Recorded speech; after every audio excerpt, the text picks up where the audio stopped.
Ela tinha olhado para aquela assinatura por muito tempo. Dr. Raimundo Castelo, juiz federal da Terceira Vara. 4 anos depois, ela parou na frente da mesa dele num restaurante, com uma bandeja de doces na cabeça e um sorriso que não pediu licença, sem saber quem ele era, e ele, sem saber quem ela era. Essa é a história de como o destino cobra o que a justiça não consegue dar. Fica até o final dessa história, porque tem um momento aqui que vai te pegar de um jeito que você não esperava. Ele não sabia o nome dela ainda. Ela não sabia o nome dele. E o destino, que tem um senso de humor que não pede autorização para ninguém, havia escolhido um restaurante no centro de Salvador, numa quinta-feira comum de outubro, para começar a cobrar uma dívida que nenhum dos dois sabia que existia. 23 anos de decisões. Uma tarde, uma bandeja de doces e 2 vidas, prestes a colidir. Salvador. Quinta-feira, 12:15. O restaurante Varandas do Comércio tinha 12 mesas com toalha branca, taças de cristal que pegavam o reflexo do ventilador de teto, e um cardápio que não precisava de preço, porque quem precisava ver o preço não era o público do lugar. A mesa do canto, a da janela, de frente para a Baía de Todos os Santos, estava reservada. Sempre estava. Todo dia útil, de segunda a sexta, entre 12:15 e 1:30. Aquela mesa pertencia ao mesmo homem. Os garçons sabiam o pedido antes de perguntar. A água com gás chegava sem ser pedida. O pão de queijo vinha quente porque a cozinha sabia o horário que ele entrava. Ninguém havia mandado fazer assim. Havia simplesmente acontecido, do jeito que certas coisas acontecem quando uma pessoa é suficientemente previsível, por tempo suficiente. Dr. Raimundo Castelo tinha 51 anos, e a pontualidade de um relógio suíço que nunca precisou de conserto. Era um homem de presença física imediata. Não pela altura, que era mediana. Não pela força, que era a de um homem de gabinete. Era pela postura, por aquele jeito de sentar que ocupa o espaço com uma autoridade que não precisa ser anunciada. Por aquele olhar que avaliava tudo num segundo, e não desperdiçava o segundo seguinte com o que havia descartado. Os cabelos eram grisalhos nas têmporas e pretos no resto, uma distinção que a idade havia feito com precisão, como se soubesse exatamente onde colocar a marca do tempo, sem estragar o conjunto. Naquela quinta-feira, havia um processo aberto ao lado do prato. 27 páginas de uma disputa tributária, que precisaria sentenciar até a sexta. Lia enquanto esperava o prato. Lia enquanto comia. Lia enquanto o café esfriava do lado, intocado, esquecido. O garçom que o atendia há 3 anos havia comentado uma vez com o colega de turno. Aquele homem almoça sozinho todo dia faz 3 anos e nunca pareceu sentir falta de companhia. O colega havia concordado. Os dois estavam errados, mas nenhum deles saberia disso ainda. Foi o garçom quem a viu entrar primeiro. Ela entrou pela porta lateral, com aquele passo de quem conhece o caminho e sabe que tem direito de estar ali. A bandeja de tabuleiro vinha equilibrada na cabeça com aquela precisão que não é dom. É anos. Cocada branca, cocada de chocolate, quindim, bolo de rolo, cajuzinho, olho de sogra, arranjados com um capricho que qualquer um que passasse perto perceberia. Vestido estampado de azul e branco, chinelo de couro, um colar de miçangas coloridas que balançava levemente com cada passo, os cabelos trançados presos no alto, alguns fios escapando na nuca por causa do calor do meio-dia. Ela foi de mesa em mesa com aquele pregão suave. Não o grito de feira. O pregão íntimo de quem sabe que o produto vende por si, e a voz é só o convite. Doce de tabuleiro, meu bem, feito hoje de manhã. Algumas mesas compravam, outras sorriam e recusavam. Ela tratava os dois do mesmo jeito, sem insistência, sem mágoa, com aquela leveza de quem não confunde rejeição do doce com rejeição da pessoa. O garçom acompanhou o trajeto dela com o canto do olho e percebeu, com uma mistura de curiosidade e leve apreensão, que ela estava caminhando na direção da mesa do canto. Raimundo estava na página 14, quando a sombra parou na frente da mesa. Ele não levantou os olhos imediatamente. Havia aprendido, primeiro como advogado, depois como juiz, que levantar os olhos para qualquer interrupção é ceder terreno antes de saber se vale a pena cedê-lo. Esperou. A sombra não foi embora. Isso era incomum. Garçons tossiam discretamente. Colegas acenavam de longe.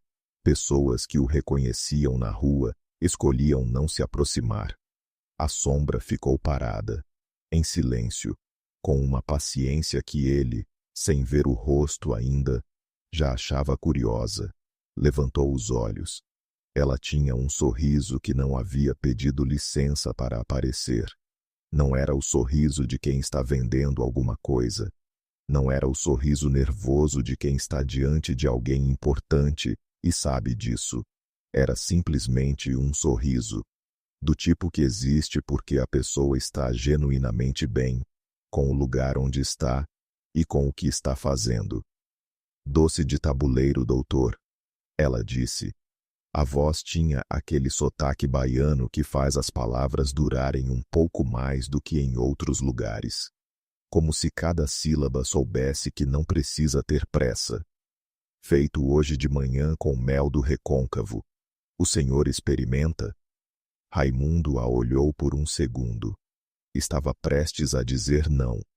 Havia dito não mentalmente antes mesmo de levantar os olhos, porque não havia pedido nada e não queria nada além de terminar a página 14. Mas havia algo na maneira como ela havia ficado parada esperando, sem recuar, sem se encolher, sem fazer aquela dança de desculpas que as pessoas costumam fazer quando percebem que estão diante de alguém que preferia não ser incomodado. Ela havia ficado parada porque tinha todo o direito de ficar. E ele, que passava a vida avaliando argumentos, reconheceu sem saber bem por quê, que esse era um argumento que não tinha resposta fácil. Quanto é o quindim? Ele perguntou. Ela disse o valor.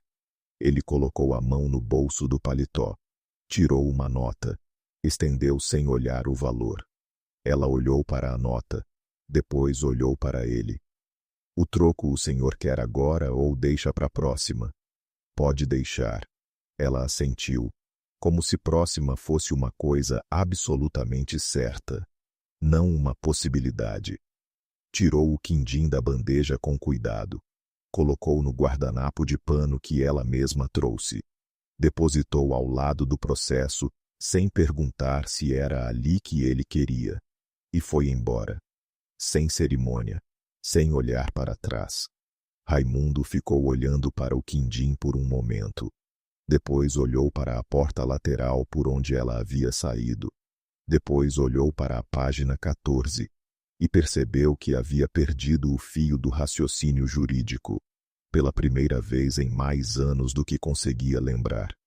Comeu o quindim devagar. Estava bom. Estava muito bom. Com aquele equilíbrio exato entre o açúcar e o ovo e o coco, que só existe quando a receita tem história, quando foi passada de mão em mão, por gente que sabia o que estava passando. Voltou para a página 14, terminou o processo, pediu o café, que desta vez bebeu ainda quente. Saiu do restaurante às 1h22, como sempre. Caminhou de volta ao fórum pelo mesmo caminho de sempre. Subiu para o gabinete, pendurou o paletó, sentou na cadeira de couro, e abriu o arquivo do dia seguinte. Não pensou mais nela, ou tentou não pensar. E ele só perceberia isso muito mais tarde. Não é bem a mesma coisa. O que Raimundo Castelo não sabia naquela tarde de quinta-feira, o que ele não teria como saber, era que aquela mulher de sorriso sem licença e bandeja na cabeça havia sentado 4 anos antes numa cadeira de plástico, no corredor de um escritório de advocacia popular, segurando uma pasta fina com documentos, esperando uma notícia sobre o processo do marido, e que a notícia havia chegado numa folha de papel timbrado, com uma sentença de 3 páginas, e uma assinatura no final que ela havia olhado por um longo tempo, sem conseguir entender como uma coisa tão pequena, apenas um nome, apenas uma caneta, podia pesar tanto. Dr. Raimundo Castelo, juiz federal da 3ª Vara. Ela sabia o nome dele, há 4 anos, e não sabia que era ele. O nome dela era Zélia Santos, e Salvador a conhecia pelo tabuleiro, muito antes de conhecer pelo nome. Filha de doceira, neta de doceira, bisneta de uma mulher que havia aprendido a fazer cocada num engenho de cana, e havia guardado a receita dentro do peito como quem guarda coisa sagrada. A receita não estava escrita em lugar nenhum. Nunca esteve. Passava de mão em mão, de voz em voz, de cozinha em cozinha, como as coisas verdadeiramente importantes sempre passam. Não no papel, na memória do corpo. Zélia tinha 38 anos e um endereço no Pelourinho que a família ocupava havia 3 gerações. A casa era estreita, de 2 andares, com a fachada azul que a avó havia pintado numa manhã de outubro, e que ninguém havia trocado de cor desde então. Não por falta de tinta, por falta de razão. Acordava às 4 da manhã. Não de alarme, de costume. O corpo que aprendeu o horário e não precisou mais ser avisado. O forno de barro já estava morno quando ela chegava à cozinha. Ela o alimentava com gravetos, colocava as formas e ficava ali no silêncio daquele horário que pertence só a quem acordou antes do sol. Mexendo, esperando, checando com aquela atenção de quem não precisa de termômetro, porque aprendeu a ler o calor pela cor. Às 6, o primeiro lote saía. Às 7, o tabuleiro estava arrumado. Às 8, ela estava na rua. O Pelourinho de manhã cedo tem um cheiro que quem conhece nunca mais esquece. Café passado nas janelas abertas. Pedra molhada de orvalho. Jasmim que alguém plantou num vaso na soleira e que perfumou o quarteirão inteiro por anos. Zélia caminhava pelas ruas de paralelepípedo com aquele passo que a avó havia ensinado. Não ensinado com palavras, ensinado com exemplo. A coluna reta, o pescoço longo, o tabuleiro na cabeça equilibrado não pela tensão, mas pela ausência dela. O segredo, a avó dizia, não é segurar, é confiar. Zélia havia levado tempo para entender que a avó não estava falando só do tabuleiro. As pessoas a cumprimentavam pelo nome. Seu Antônio da banca de jornal. Dona Fátima da farmácia que ainda não havia aberto, mas já estava na porta com as chaves. As crianças da escola que passavam correndo e gritavam, Tia Zélia, como se isso fosse uma conquista. Ela não era famosa. Não tinha seguidores, não tinha prêmio, não tinha placa na parede. Tinha algo diferente. Tinha lugar. E ter lugar num mundo que empurra as pessoas para os cantos vale mais do que qualquer coisa que caiba numa moldura. 4 anos antes, o mundo dela havia partido ao meio. O marido se chamava Jonas. 42 anos, mecânico, mãos grandes que consertavam motor e faziam cafuné com a mesma delicadeza. Casados há 12 anos. Numa terça-feira de março, Jonas saiu para entregar uma moto consertada para um cliente. Voltaria para o almoço. Ela havia feito feijão com bacon, o preferido dele. Ele não voltou para o almoço. CapCut. Música. Silêncio. Pausa dramática de 2 segundos. Um caminhão de uma transportadora grande havia avançado o sinal. Jonas não teve tempo de frear. Não teve tempo de nada. A ligação chegou às 11h40. Zélia ouviu. Desligou. Ficou parada na cozinha por um momento que não soube medir. Depois foi até o fogão e apagou o fogo embaixo do feijão. Mais tarde, muito mais tarde, ela diria que aquele gesto havia sido o mais difícil da vida. Não o choro, não o enterro, não as noites compridas, apagar o fogo embaixo do feijão que ele não ia mais comer. É nesses gestos pequenos e concretos que a perda mora de verdade. CapCut. Texto na tela. E então veio a sentença. Música. Silêncio quase total. A família de Jonas havia tentado um processo contra a transportadora. Havia provas, havia testemunhas, havia câmeras de segurança que mostravam o caminhão no sinal vermelho. Havia também um juiz federal. O processo durou 18 meses. Zélia foi a todas as audiências.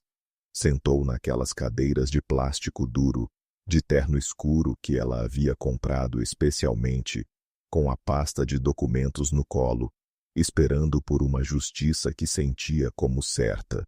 A sentença chegou numa tarde de setembro. 3 páginas. A câmera de segurança havia apresentado problema de angulação. A testemunha principal havia mudado parte do depoimento. As provas não eram suficientes. Recurso negado. Processo encerrado. Zélia olhou para a assinatura no final da 3ª página por um longo tempo. Dr. Raimundo Castelo, juiz federal da 3ª Vara. Ela não ficou com raiva naquele momento. A raiva viria depois, por partes, nas madrugadas. Naquele momento ela sentiu o peso de ser invisível, para alguém que tinha poder sobre a sua vida, de ser apenas um número de processo, apenas uma viúva entre tantas. CapCut. Música. Retorna suave. Transição de volta ao presente. Mas Zélia Santos tinha uma coisa que nenhuma sentença consegue tirar. Tinha a receita da avó. Tinha o forno de barro. Tinha o pelourinho que a conhecia pelo nome. E tinha aquela capacidade, rara, difícil, de continuar. Não de esquecer, não de perdoar na velocidade que os outros gostariam, mas de continuar, de colocar o tabuleiro na cabeça e sair pela manhã, e confiar, como a avó havia ensinado, não segurando, confiando. Na quinta-feira seguinte, ela voltou. Raimundo estava na mesa do canto. Processo diferente, mesmo café esquecido. Mesma postura de homem que construiu muros tão devagar, que nem percebeu quando ficou do lado de dentro. Ela passou de mesa em mesa com o tabuleiro. Chegou na mesa do canto. Não perguntou se ele queria. Tirou um quindim da bandeja e colocou ao lado do processo. O troco da semana passada, ela disse. Ele olhou para o quindim. Olhou para ela. O troco era menos da metade do valor do quindim. Ela sabia disso. Ele sabia disso. Nenhum dos dois disse nada. Ele comeu o quindim. Ela foi embora. Na semana seguinte, ela trouxe cocada. Foi assim que começou. Sem combinação. Sem conversa longa. Uma presença regular que foi se encaixando na rotina dele, com a naturalidade das coisas que pertencem ao lugar. Na 4ª semana, ele perguntou o nome dela. Zélia. Ela disse. Raimundo. Ele disse. Ela não disse doutor, não disse senhor. Não fez aquela mudança de postura que as pessoas fazem quando entendem que estão diante de alguém importante. Disse: Raimundo, bonito nome. E foi embora com o tabuleiro na cabeça. Bonito nome. Ninguém havia dito isso para ele em mais tempo do que conseguia calcular. Nomes de juízes não são bonitos. São respeitados, temidos, citados em jurisprudência. Bonitos, nunca. Na sexta semana, choveu. Zélia chegou ao restaurante completamente encharcada. O tabuleiro coberto com um pano de plástico que havia protegido os doces, mas não havia protegido ela. Aquele sorriso, o que não pediu licença, completamente intacto. Raimundo fez um gesto para o garçom. 2 minutos depois, uma toalha seca e um café quente chegaram para ela, sem que ninguém precisasse pedir. Ela veio até a mesa, sentou na cadeira de frente sem perguntar se podia. Bebeu o café e disse: Você é mais gentil do que parece. Sou juiz, ele disse. Não posso parecer gentil. Estraga a reputação. Ela riu, uma risada real, pequena, que começou no peito antes de chegar à boca. E Raimundo Castelo, que não havia feito ninguém rir em anos, sentiu alguma coisa se mover em algum lugar dentro dele, que havia ficado muito quieto por muito tempo. Ficaram 20 minutos conversando, enquanto a chuva passava. Sobre Salvador, sobre o Pelourinho, sobre a origem das receitas dela. Ele ouviu com aquela atenção que ele usava nos processos mais importantes. Quando a chuva passou, ela se levantou. Na semana que vem trago bolo de rolo, ela disse. Pode trazer, ele disse. E foi a coisa mais próxima de um combinado que os dois haviam feito em anos. Foram os almoços que viraram hábito. As quintas. Sempre as quintas. Ele foi aprendendo sobre ela em camadas, que ela sabia o nome dos pássaros que passavam pela janela do restaurante, que ela havia lido mais livros do que a maioria dos advogados que passavam pelo seu tribunal, que ela dormia com a janela aberta porque havia aprendido que o ar fechado adormece a gente em mais de um sentido, e ela foi aprendendo sobre ele, que ele bebia o café sempre sem açúcar, mas pedia o açúcar do lado. E olhava para ele como se estivesse avaliando uma decisão. Que ele gargalhava de verdade quando ela contava causos do Pelourinho. Que ele movia as mãos quando explicava algo que achava importante. E parava as mãos completamente quando estava guardando alguma coisa para si. Foi numa quinta de novembro que ele contou. Sem planejamento. Do jeito que as coisas verdadeiras saem, quando a gente para de proteger e começa a confiar. Ela havia perguntado sobre a aliança. Simples, direta, sem rodeio. Você é casado? Ele olhou para a aliança que ainda usava na mão direita. Era, disse. Ela esperou, sem preencher, sem perguntar mais, deixando o espaço existir. Ela morreu há 6 anos. Ele disse. Câncer. 8 meses do diagnóstico ao fim. Uma pausa. Não foi tempo suficiente para me despedir. Zélia ficou quieta por um momento. Depois disse, com aquela voz baixa de quem fala de dentro. Nunca é. Ele a olhou. Você também? 4 anos. Ela disse. Acidente. Ficaram em silêncio. Não o silêncio desconfortável de 2 estranhos sem assunto. O silêncio de 2 pessoas que acabaram de reconhecer a mesma cicatriz, um no outro. Como você faz? Ele perguntou por fim. Para continuar. Como você faz? Zélia pensou por um momento. Depois disse.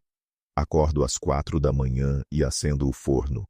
Uma pausa pequena. Não porque eu preciso, porque ele precisa de mim para acender.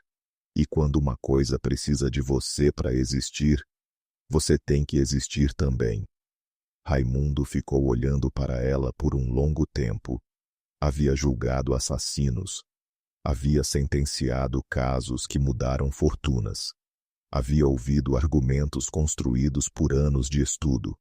Nenhum havia chegado tão perto quanto aquela frase, dita por uma mulher com o tabuleiro no colo. Acordo às 5, ele disse por fim, e abro um processo. Ela assentiu devagar, como quem entende que cada um tem o seu forno. 3 semanas depois, numa segunda-feira em que o restaurante estava fechado, Raimundo Castelo fez algo que não fazia há anos. Saiu sem destino. Caminhou pelo centro de Salvador sem processo na mão, sem agenda no bolso, sem o roteiro de homem que sabe exatamente onde vai e quanto tempo vai levar. E foi parar no Pelourinho. As ruas eram estreitas e o paralelepípedo irregular sob o sapato de couro. As fachadas coloridas, azul, amarelo, rosa, verde, com aquela tinta que descasca em camadas como história. O cheiro de acarajé chegando de um canto que ele não sabia identificar. Ele não estava procurando ela. Ou estava. O que, naquele ponto da história, já não era bem a mesma coisa. Ouviu a voz antes de ver. O pregão suave. Doce de tabuleiro, meu bem. Ela estava numa praça pequena entre 2 sobrados coloniais, conversando com uma senhora de turbante branco que experimentava a cocada, com aquela expressão de juíza severa que leva a degustação a sério. Raimundo parou à distância, ficou olhando. Havia algo naquilo que ele não sabia nomear imediatamente. Levou um momento para entender.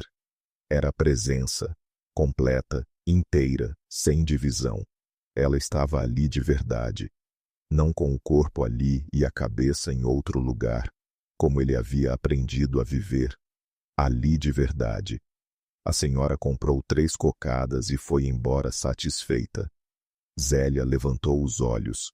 Viu ele. Não se surpreendeu de um jeito exagerado. Apenas sorriu. O sorriso que não pediu licença. Você se perdeu, ela disse. Não, ele disse. Acho que me achei. Ela inclinou a cabeça levemente. O colar de miçangas balançou. Quer uma cocada, Raimundo? Quero, ele disse. E foi a resposta mais honesta que havia dado em anos. Foi o filho de Raimundo quem, sem querer, desfez tudo. Rafael tinha 28 anos, a postura do pai, e a impaciência que o pai havia perdido com a idade. Advogado em formação, trabalhava num escritório do centro, e havia visto, numa tarde de sexta-feira, o pai sentar numa praça do Pelourinho com uma mulher de tabuleiro. Não havia dito nada para o pai. Havia pesquisado. Nome: Zélia Santos.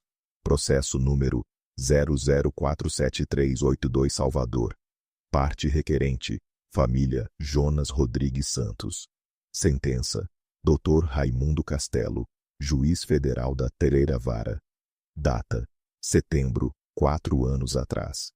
Rafael foi até o pai no fim de semana. Pai, eu preciso te mostrar uma coisa. Raimundo leu o processo. Leu a sentença que ele mesmo havia assinado. Leu o nome do réu. Leu o nome da parte requerente. E ficou em silêncio por um tempo muito longo. Não havia sido uma sentença injusta. Havia seguido a lei. Havia avaliado as provas disponíveis. Havia decidido com a consciência limpa de quem acredita que a função do juiz não é adivinhar a verdade, é julgar o que pode ser provado. Mas agora havia um rosto. Agora havia o sorriso que não pedia licença, a voz com o sotaque que fazia as sílabas durarem mais. A história do marido que saiu para entregar uma moto e não voltou para o almoço. O feijão com bacon que ela havia apagado o fogo. Agora havia um rosto, e isso mudava tudo. Você precisa contar para ela, disse Rafael, antes que ela descubra de outro jeito. Mas ele não contou. Não porque fosse covarde, não porque achasse errado, Não contou porque pela primeira vez em 6 anos, havia algo que queria preservar. Havia um café às quintas. Havia um sorriso que não pedia licença. Havia uma voz que dizia o nome dele. Raimundo. Só Raimundo. Sem nenhum peso de autoridade por baixo. E ele não sabia quanto tempo mais aquilo duraria, depois que ela soubesse. Zélia descobriu numa terça-feira. Uma amiga de infância havia visto uma nota num portal local, sobre um juiz federal de Salvador que havia sido visto frequentando o Pelourinho. Com nome, com cargo. A amiga havia ligado. Zélia, esse juiz Raimundo Castelo que tá saindo contigo é o mesmo que julgou o processo do Jonas. Zélia havia desligado sem dizer nada. Havia ido até a gaveta onde guardava os documentos do processo. Havia tirado a sentença. Havia lido de novo, palavra por palavra. E desta vez, havia um rosto. O mesmo rosto que havia pedido o quindim. Que havia mandado a toalha seca na chuva. Que havia gargalhado com os causos do Pelourinho. Que havia dito numa praça, com o paralelepípedo irregular sob o sapato de couro. Acho que me achei. Ela colocou a sentença em cima da mesa. Ficou olhando para a assinatura. Dr. Raimundo Castelo. E sentiu as duas coisas ao mesmo tempo. Que é o tipo de sentimento mais difícil de carregar que existe. A raiva antiga. A que havia ficado guardada nos 4 anos de quinta-feira, de fogo aceso às 4 da manhã. A raiva de ter sido invisível para alguém. De ter sido só um número de processo numa tarde comum. E o outro sentimento, o novo. O que não tinha nome ainda, mas ocupava espaço. O que havia começado numa mesa de restaurante, com um homem que levantou os olhos de um processo e ficou desarmado por um sorriso. As duas coisas ao mesmo tempo, sem que uma cancelasse a outra. Ela foi ao restaurante na quinta seguinte. Raimundo estava na mesa do canto. Levantou os olhos quando a viu entrar. E soube, do jeito que a gente sabe, sem precisar de prova, que ela sabia. Zélia parou na frente da mesa, sem tabuleiro, sem sorriso. Você sabia? Ela disse. Não era pergunta. Sim, ele disse. Desde quando? 3 semanas. E não me contou. Não. Eu olhei para sua assinatura por muito tempo, Raimundo. Uma pausa. Muito tempo.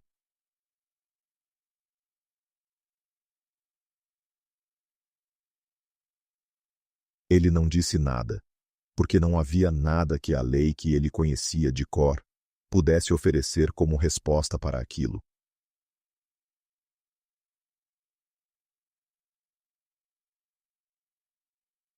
Eu preciso ir, ela disse. E foi. Ela não voltou na quinta seguinte. Raimundo foi ao restaurante. Sentou na mesa do canto. Pediu a água com gás. Esperou. O quindim não chegou. O sorriso não chegou. A cadeira de frente ficou vazia, com aquela presença específica que as cadeiras vazias têm, quando a pessoa que deveria estar nelas é alguém que faz falta. Ele foi na quinta seguinte também. E na outra. Na terceira quinta, Tiago, o garçom, trouxe o café sem ser pedido. Olhou para a cadeira vazia e não disse nada, porque havia coisas que não precisavam de comentário. Raimundo passou 2 semanas fazendo o que sabia fazer. Trabalhou, assinou processos, ouviu argumentos, pesou provas. Mas pela primeira vez em 23 anos, o peso das decisões havia mudado de natureza. Não era mais o peso abstrato da lei. Era o peso concreto de rostos, de pessoas do outro lado, de uma mulher com um tabuleiro na cabeça que havia olhado para a assinatura dele. Por um longo tempo, ele releu o processo de Jonas Santos do começo ao fim. 3 vezes. A sentença havia sido correta, dentro do que podia ser provado. Ele sabia disso, mas correto e justo São palavras que vivem em casas diferentes. E ele havia passado a vida inteira achando que eram vizinhas. Numa manhã de sábado, ele foi ao mercado do Pelourinho. Comprou um vidro de mel do Recôncavo, o mesmo tipo que ela havia mencionado na primeira vez. Feito hoje de manhã com mel do Recôncavo. Amarrou uma fita amarela no gargalo. Não porque havia fita amarela em casa. Havia ido especificamente comprar. Caminhou até a casa de fachada azul. Parou na porta. Ele não tinha argumento. Não tinha jurisprudência. Não tinha os 23 anos de palavras certas no momento certo. Tinha um vidro de mel com fita amarela. E a verdade. Bateu na porta. Ela abriu. Ficou olhando para ele, para o mel, para a fita amarela. Ele disse, sem ensaio, sem preparo: a sentença foi legal. Uma pausa. Mas você não era invisível para mim, Zélia. Outra pausa. Você nunca foi. Eu é que ainda não sabia ver. Ela ficou olhando para ele por um tempo que nenhum dos dois mediu. Com aqueles olhos que não pediam licença para olhar. Que haviam olhado para uma assinatura num papel por um longo tempo. Que haviam aprendido a ver o mundo sem defesa e sem filtro. Desde que tinham 4 anos de manhã cedo, acendendo um forno que precisava dela para existir. Ela olhou para o mel. Para a fita amarela que ele havia comprado especificamente. Para as mãos grandes que haviam assinado uma sentença numa tarde comum e que agora tremiam levemente, segurando um vidro pequeno. E entendeu. Não tudo. Não de uma vez. A raiva não havia ido embora completamente. Jonas merecia que a raiva durasse mais um pouco, mas entendeu que aquele homem na porta não era só a assinatura no papel. Assim como ela, não era só o número de processo. Entre, ela disse. Uma pausa. O café está quase pronto. Ele entrou. E naquele momento, naquele gesto simples de cruzar uma soleira com um vidro de mel na mão, Raimundo Castelo compreendeu uma coisa. Que 23 anos de carreira não haviam ensinado. Que justiça e perdão não são a mesma coisa. Que a lei diz o que pode ser provado. E o perdão diz o que pode ser sentido. E que entre os dois existe um espaço enorme, onde vivem as coisas que importam de verdade. Nos meses que se seguiram, ele passou a ir ao Pelourinho às quintas. Não para comprar doce, para ajudar a montar o tabuleiro. Aprendeu o nome das miçangas do colar dela. Aprendeu de cor a receita da cocada.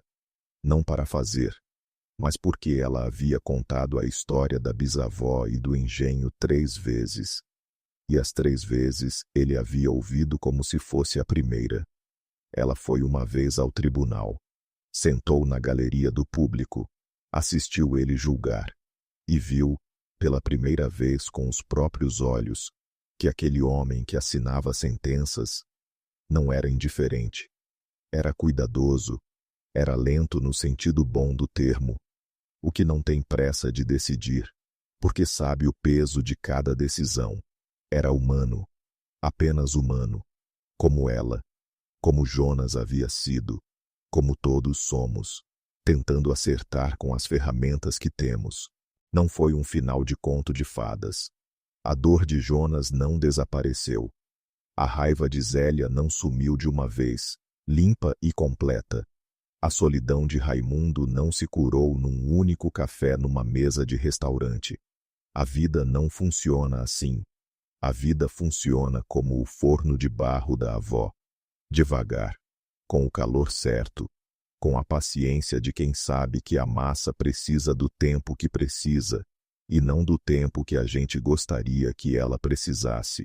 E foi assim, devagar, com o calor certo, que 2 pessoas que o destino havia colocado dos lados opostos de uma assinatura, foram encontrando o caminho até o mesmo lado. Não porque a injustiça havia desaparecido, mas porque o amor verdadeiro, o difícil, O que custa é maior do que a injustiça, é sempre maior.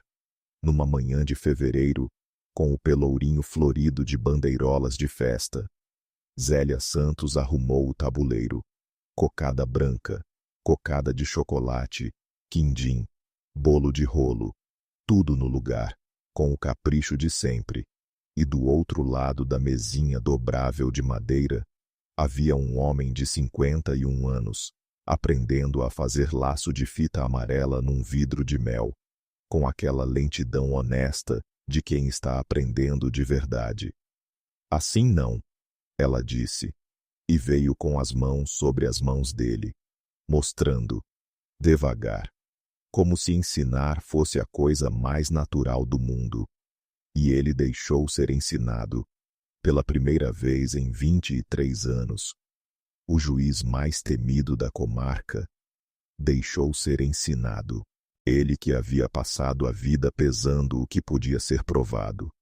Havia encontrado a única coisa que não precisa de prova, que não cabe em 3 páginas, que não tem assinatura no final, que chega numa bandeja de tabuleiro, que fica parada sem ir embora, que abre a porta quando você volta, e que faz um laço de fita amarela num vidro de mel, com a paciência de quem sabe que as coisas que valem levam o tempo que precisam.